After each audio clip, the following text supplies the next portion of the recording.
کسی بھی ملک کے لیے فیفا ورلڈ کپ جیسے بڑے ٹورنامنٹ کا انعقاد کروانا آسان ہدف نہیں ہوتا۔ یہی وجہ ہے کہ ٹورنامنٹ کے میزبان ملک کا اعلان 8 سے 10 سال پہلے کر دیا جاتا ہے تاکہ وہ اپنی تیاریاں مطلوبہ وقت تک مکمل کر سکیں۔ سب سے پہلے بات کرتے ہیں عالمی کپ میں آنے والے اخراجات کی۔ جب فیفا کسی ملک کو میزبانی کے لیے نامزد کرتا ہے تو کئی سال پہلے نامزدگی کا مقصد یہی ہوتا ہے کہ اخراجات کا تخمینہ لگایا جا سکے۔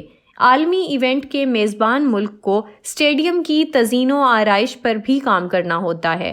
اگر اسٹیڈیمز کی تعداد کم ہے تو نئے اسٹیڈیمز بنانے پڑتے ہیں، سیاحوں کی بڑی تعداد کی رہائش کا انتظام اور شہر میں ٹرانسپورٹ کا نظام بھی بہتر کرنا ہوتا ہے تاکہ میچ دیکھنے کے لیے آنے والے سیاحوں پر اس ملک کا اچھا تاثر پڑے۔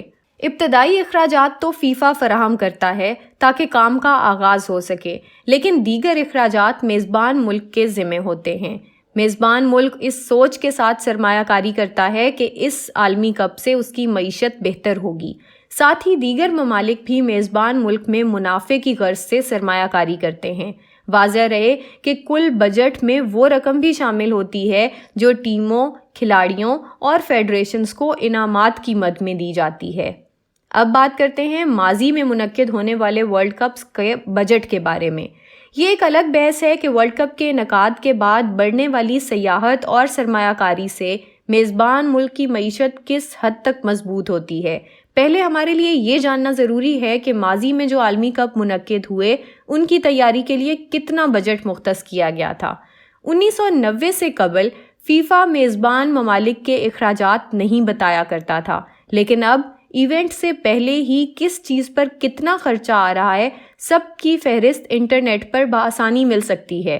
گزشتہ عالمی کپ پر ہونے والے اخراجات کا جائزہ لیا جائے تو کچھ اس طرح کے اعداد و شمار ہمارے سامنے آتے ہیں۔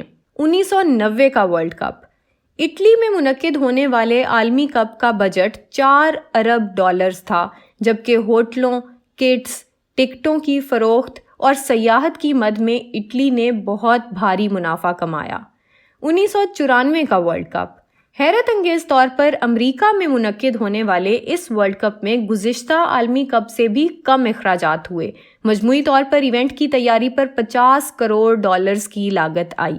1998 کا ورلڈ کپ اس کے بعد اگلے فیفا ورلڈ کپ کی میزبانی فرانس نے کی۔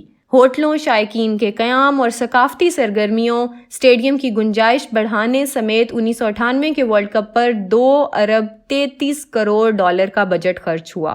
فرانس میں 10 مقامات پر میچ کھیلے گئے، جس کی وجہ سے میچ اور پروازوں کی ٹکٹوں کی فروخت میں واضح اضافے دیکھنے میں آیا۔ 2002 کا ورلڈ کپ جنوبی کوریا اور جاپان نے 2002 کے عالمی ورلڈ کپ کی مشترکہ طور پر میزبانی کی۔ نئے اسٹیڈیمز کی تعمیر سمیت اس ایونٹ پر 7 ارب ڈالرز کی لاگت آئی اور شائقین کی بڑی تعداد کی شرکت کے باعث مقامی فٹ بال فیڈریشنز نے غیر متوقع طور پر بھاری منافع کمایا۔ 2006 کا ورلڈ کپ اس سے اگلا ورلڈ کپ جرمنی میں منعقد ہوا اور اس میں بھی حیران کن طور پر پچھلے کے مقابلے میں کم اخراجات ہوئے۔ اس پورے ایونٹ میں کل 4 ارب 60 کروڑ ڈالرز کے اخراجات ہوئے۔ لاگت کم ہونے کی ایک بنیادی وجہ یہ بھی تھی کہ جرمنی پہلے ہی اپنے ملک میں ہر سال ایک بڑی لیگ کا انعقاد کرواتا ہے، جس کی وجہ سے اس ملک میں اسٹیڈیمز کی تعمیر یا تزئین و آرائش پر زیادہ خرچہ نہیں آیا تھا۔ 2010 کا ورلڈ کپ 2010 کے فیفا عالمی کپ کی میزبانی کے لیے جنوبی افریقہ کو نامزد کیا گیا تھا۔ جنوبی افریقہ کے 9 شہروں میں ایونٹ کا انعقاد ہوا اور اس بار اخراجات مزید کم ہوتے ہوئے لاگت 3 ارب 60 کروڑ ڈالرز تک پہنچ گئی۔ بجٹ کم ہونے کی اہم وجہ یہ تھی کہ جنوبی افریقہ کو میزبان بنانے کا مقصد یہ تھا کہ فٹ بال کی کھیل کو فروغ دینے کے ساتھ ساتھ اس کی ڈوبتی معیشت کو سہارا بھی دیا جائے۔ یہاں فیفا کے لیے منافع کمانے کا امکان کم تھا، اس لیے فیفا اور دیگر سرمایہ کاروں نے اسی تناظر میں اس عالمی کپ میں سرمایہ کاری کی تھی۔ 2014 کا ورلڈ کپ برازیل میں منعقد ہونے والے 2014 کے عالمی کپ میں اگرچہ میزبانی کا اعلان کافی عرصے پہلے کر دیا گیا تھا، مگر اس کے باوجود تعمیراتی کام وقت پر نہیں ہو سکے۔ یہی نہیں بلکہ میگا ایونٹ سے عین پہلے مظاہروں کا سلسلہ بھی شروع ہو گیا تھا۔ یہ مظاہرے عالمی کپ پر ضرورت سے زیادہ اخراجات، غریب بستیوں کو خالی کروانے کے خلاف اور شہری علاقوں سے عسکری افواج کے انخلا کے لیے کیے گئے تھے۔ ان مظاہروں میں فیفا گو ہوم کے نعروں کی صدا گونجتی رہی، مگر تمام تر تنقید کے باوجود برازیل عالمی کپ اس وقت کا مہنگا ترین ایونٹ تھا، جس پر کل 15 ارب ڈالرز کی لاگت آئی۔ اب بات کرتے ہیں 2018 کے ورلڈ کپ کی۔ 2018 میں روس میں منعقد ہونے والے عالمی کپ میں 11 ارب 60 کروڑ ڈالرز کے اخراجات آئے۔ اب بات کرتے ہیں کہ قطر میں ہونے والے اس میگا ایونٹ میں خرچہ اتنا کیوں بڑھ گیا ہے۔ 2022 کے فیفا ورلڈ کپ کی میزبانی قطر کے حصے میں آئی ہے۔ واضح رہے کہ قطر عالمی کپ کی میزبانی کرنے والا پہلا عرب ملک جبکہ دوسرا ایشیائی ملک ہے۔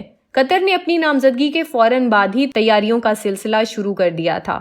جیسے جیسے ورلڈ کپ کا انعقاد نزدیک آ رہا ہے، شائقین یہ جان کر حیرت زدہ ہیں کہ قطر میں منعقد ہونے والا یہ عالمی کپ کھیلوں کی دنیا کا مہنگا ترین ٹورنامنٹ ہوگا۔ ملک کی آبادی 2 کروڑ 80 لاکھ ہے، لیکن ملک کے حجم کی وجہ سے یہ فی کس آمدنی کے اعتبار سے دنیا کے امیر ترین ممالک میں سے ایک ہے، اور یہی وجہ ہے کہ قطر نے عالمی کپ کی تیاری کے لیے دل کھول کر پیسے خرچ کیے۔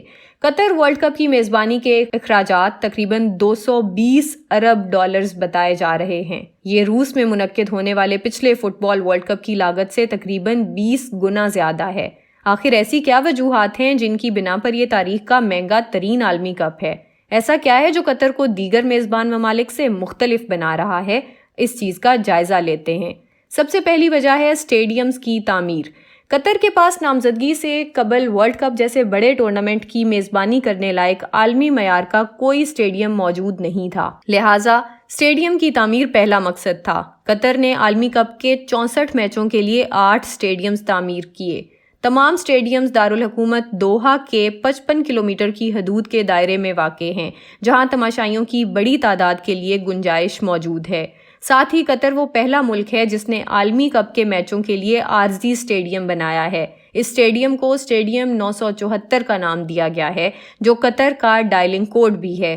کہا جا رہا ہے کہ اسے بنیادی طور پر ری سائیکل شدہ مواد سے بنایا گیا ہے اور اس میں زیادہ تر شپنگ کنٹینرز کی تعداد ہے۔ ورلڈ کپ کے اختتام پر جب اسٹیڈیم کی مزید ضرورت نہیں رہے گی، تب اس اسٹیڈیم کو ختم کر دیا جائے گا اور تمام ری سائیکل مواد ترقی پذیر ممالک کو عطیہ کر دیا جائے گا۔ اس عمل نے قطر پر ہونے والی عالمی تنقید کو کچھ حد تک کم بھی کیا ہے۔ تمام اسٹیڈیمز کی تعمیر میں تقریباً 6 سے 10 ارب ڈالرز کی لاگت آئی ہے، جبکہ بقیہ اخراجات قطر قومی پلان 2030 پر ہوئے۔ ورلڈ کپ کا انعقاد قطر کے ویژن 2030 کا حصہ ہے۔ قومی ویژن کا مقصد یہ ہے کہ 2030 تک قطر ایک ترقی یافتہ معاشرہ بن جائے گا جو اپنی ترقی کو برقرار رکھے اور اپنے لوگوں کے لیے اعلیٰ معیار زندگی فراہم کرنے کے قابل ہو۔